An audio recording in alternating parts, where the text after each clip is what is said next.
Hello everyone and welcome to BTech Modding. There was supposed to be the start of a new project, the new Honda project, this week, but it all got postponed because of all the COVID stuff I went through. So a lot of you guys asked for a workshop tour. First of all, I just want to say that it will be messy, it will be dirty, because I wasn't here for the past 3 weeks, almost 1 month, so I didn't have much time to make it all tidy, but it's actually never really tidy and clean because I get dirty stuff done here. This will be a more realistic view of the entire workshop. So as a little background, this is not your average modding workshop because it's pretty huge, and I also obviously focus on content creation as well. So it's not all machinery, tools, workbenches. I kind of divide it in 3 main sections, which are mostly spread over the entire workshop. It's not like there is content creation, there is modding, there is PC building. So you'll see what I mean in just a moment. Okay, introduction done. Now follow me along this quick journey. Okay, so I tied up my hair because I wish I could just let them be, but it's so hot in here.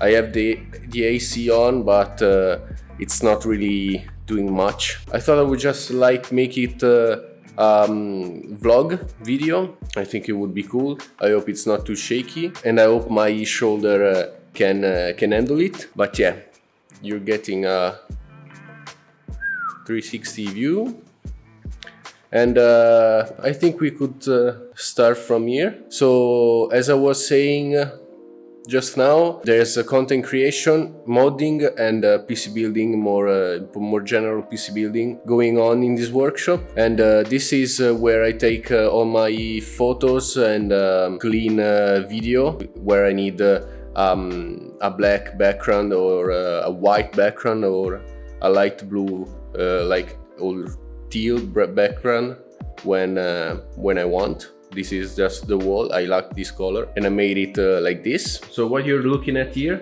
is just a repurposed old desk with an IKEA top, a cheap IKEA top, which is just laid on the desk, and I can swap it out with that one, that white top, whenever I want. You're seeing, well, this case is a Jonesbow Mod 5, and I'm going to do a project on this really soon. It's a pretty unique case, or no, because there are a lot of these weird shaped cases nowadays, but I think this is the best looking one among all of them, so I'm pretty stoked to work on this. The backdrop is actually a rolling curtain from IKEA. It's called Tuplur, and I have it in black as well as in white down there, and I can just swap them out as I want. I have all kinds of lighting equipment, mostly softbox and these LED panels.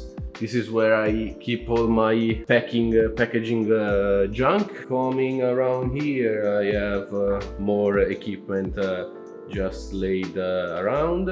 This is a TV I use mostly for backup when I need it for plugging in the builds that I'm shooting. This is all repurposed stuff from like my bedroom, my living room. Yeah, I had this in my bedroom. I upgraded and I thought I would take it here and make a use out of it. This is the corner where I keep all of the unused stuff, let's say. It used to be the corner my girlfriend used for her work. She's an illustrator, but she's just stopped using that, and now it's storage for completed builds and other stuff, like that 49-inch Samsung monitor that I broke. Yeah, you can see here the Sky 3 with no main hardware because I gave it to my brother, and I used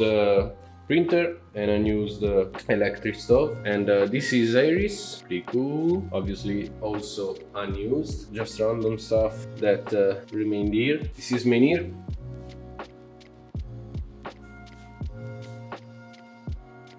This is my trophy for Iris, best hour of the year, CMW S20. These are a couple of Seasonic power supplies that will be going into projects that you'll be seeing soon. This is a storage thing for sheet material that I made out of OSB wood. I have acrylic, all thicknesses, aluminum, and 2 compartments for wood. This is where I keep all my tubing, other stuff like zip ties and all of that. A little display thing, and this is where I keep like glues, left off thermal pads, some isolation tape. I'm not super organized with the small stuff. I never really had much time to get to work on that. It's only been a year and a half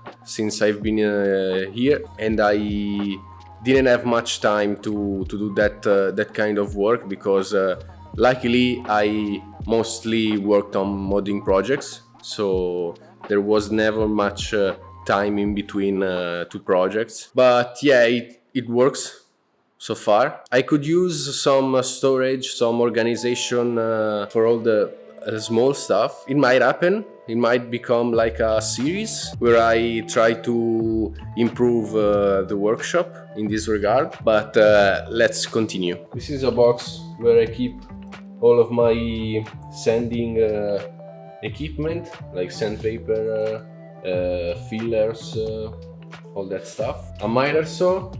I don't use this very often, but it comes in handy when I need to cut straight pieces of wood or even acrylic and aluminum. It does everything. Pretty crappy chair that I use to roll around the workshop. A belt sander with a very worn out disc. This is one tool that I didn't think I would use so much, but I actually use this a lot, even for just water cooling tubing. It's very useful because I don't work with PETG, I work with acrylic tubing, and it can be a little trickier to cut and finish.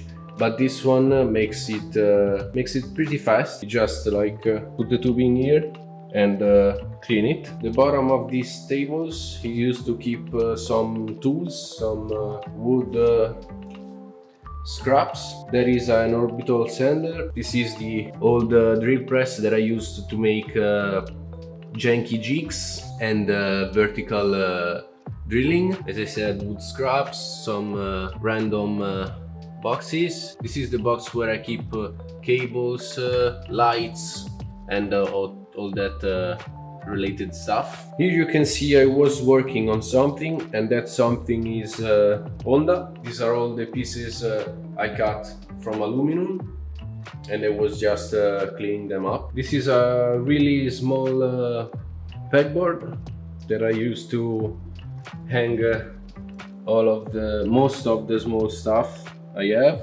Some screwdrivers, some files, some drill bits, Allen keys, a rivet gun, and a threaded insert gun.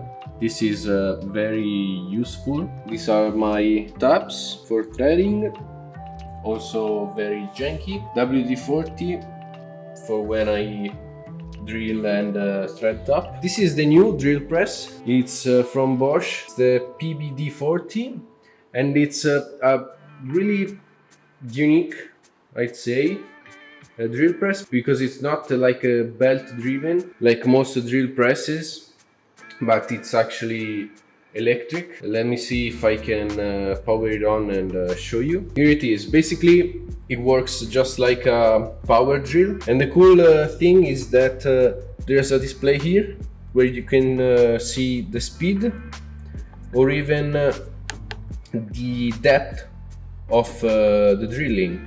So you can set it to 0, and when you have to make like a blind hole in an edge or thick materials, you can know the exact depth that you're going for without having to like make a mark on the drill bit. And yeah, it's overall a very solid solution. The only problem is that when you have to do vertical drilling and you have very big parts, it can go high but not super high. Let me show you like that. It has about 23 centimeters from the base to the drill bit when using like a 3mm drill bit, which is the one I mostly use for this application because it's usually for threading. Yeah, that's why I still have the old one, because the old one is much more versatile in this regard. But yeah, this is one tool that I really recommend having, either this or any kind of drill press. They're very useful. Here I have my beloved scroll saw. It's what I started with about 5 or 6 years ago, and it's still here with me. It's super useful for cutting basically anything. It's pretty powerful. It doesn't look like it because it has a very flimsy blade, but yeah, it's more capable than one would expect. This is a very unorganized shelf and all kinds of stuff laid everywhere. A table saw that really sucks.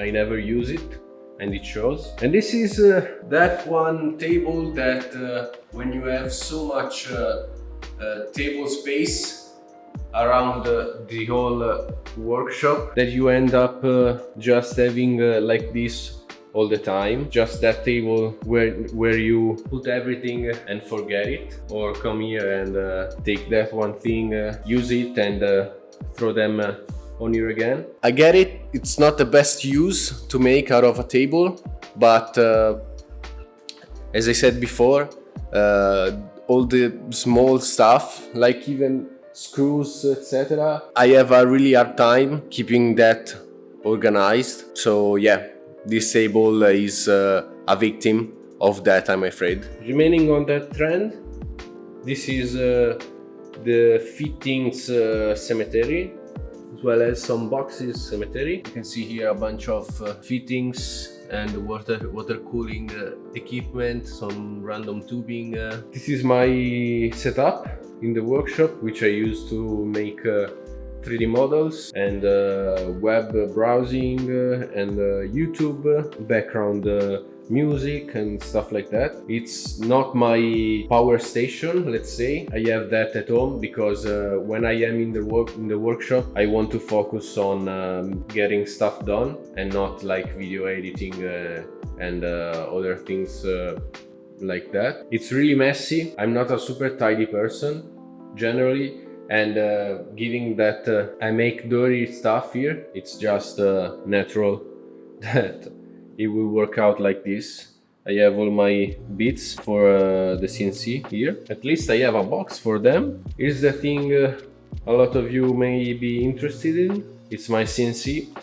It's originally a work bee from Who's Nest. It's a 1.5 for 1.5 meters a machine. It's way too big. One of the reasons why I'm upgrading is because it lacks rigidity and it's very chattery, as I said in the previous videos. But it worked for more than a year, and it gave me a lot of headaches. So it is a work bee, but I upgraded it with some linear rails along all axes, and it actually helped a lot with rigidity. But I made the Z-axis very inefficiently because it sticks out a lot from the gantry, and I'm sure that is doing for most of the chatter and vibration. So yeah, that's on me. For lubrication, I have this Micromax Dynacut minimal cooling solution. It's a tank that connects to the air compressor, which I have on the other side, and it just sprays lubricant from this nozzle. And here I have the smoked acrylic that I will be using for the Honda project, and it's been ready like this for over a month now, unfortunately. This is the compressor I mentioned. I put a couple of foam blocks underneath to stop vibration, because I realized that when it came on, it created a lot of vibration in the CNC itself while it was running. That helped a lot, actually. This is another shelf where I keep my spray cans. Right now I'm using Montana cans paint. It's the one I use for Iris. I'm not super convinced I love them, but yeah, they have a wide selection, even for markers, which can do a lot of cool stuff. This down here is my new CNC. It's a DIY assembly kit from Sorotech. Specifically, it's a compact line 1005, and I'm super stoked to get to work on this. I still have to purchase all the electronics and the spindle, but it should be a beast of a machine. Let me know if you guys would be interested in a building video or like a small series on this CNC. So as I said at the start of this video, the areas of this workshop are divided in a specific way. So what I showed you so far is these tables, which are for dirty working. So all the tools that make dust and debris. This is where I finish my parts or cut cases, stuff like that. So it's always pretty dirty. That's the victim. So this is the dirty section of everything. Then I have the building section, and where I keep my work in progress project. So I have this huge table that I made. It's 2 meters by 1.2 meter, and it has a compartment, a bottom compartment, to keep all the stuff related to the project that's on the table. I made it this big because it's meant to be able to hold 2 projects at a time.